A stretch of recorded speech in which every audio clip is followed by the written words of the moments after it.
এ লাল ভাই, জি ভাই। আমি একটা জিনিস বুঝিয়া পাই না রে বেটা, আমার গাঁত মশিনালি আছে নানি, হ্যাঁ হে দাওয়াত দিল কিতা বুঝছো? হ্যাঁ এ বড় লোক চাই যে দাওয়াত দিছে, ওটা জিতায় গরুর মাংস মুরগির মাংস ইতা এভেলেবেল প্রতি সপ্তাহে খাইতে পারে বুঝছো? হ্যাঁ ও তারা দাওয়াত দিছে, আচ্ছা কোথায় মরলে নাইনি হুম তোর বাড়ি গেলা মানুষের তোর করালটা ধরবো নাইনি।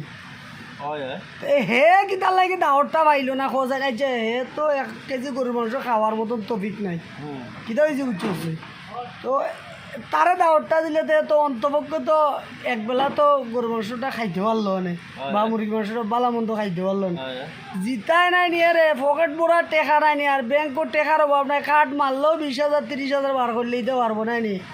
তারা দাওয়াত দিয়া বই রয়েছে রে ওটা, ই কোন দুনিয়ায় রে ওটা, যার টেকা আছে তারা দাওয়াত দেয়, যার টেকা নাই তারা দাওয়াত দেয় না। দুনিয়ার নিয়ম, কিতা কিতা কোথায় যার তেল আছে তারে আরো সবাই তেল দিব, যার তেল নাই এরে কেউ তেল দিব বুঝছি, মানুষের ও তেলের মাথার তেল বেশি ডালে না, আধা লিটার থাকলে 1 লিটার ডালে, অবশ্যই। আর যার নাই তার ডালে না না ইদা। না, বুঝছি যখন দুনিয়াটা বড় খারাপ পড়ে গেছে। তোমার যদি থাকে দেখবানে তোমার পিছনে 2 জন ঘুরবো, আর তোমার না আইতে দেবাই কেউ ঘুরতো না। বুঝছি রে ভাই রে। তো ভাই যাই কি ভাই তোমার লাগে আচ্ছা যাও, যাই কি ধন্যবাদ।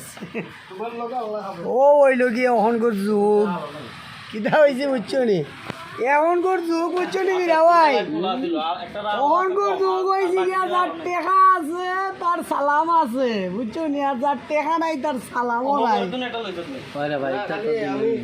বুঝছো নি। আল্লাহ হাফেজ।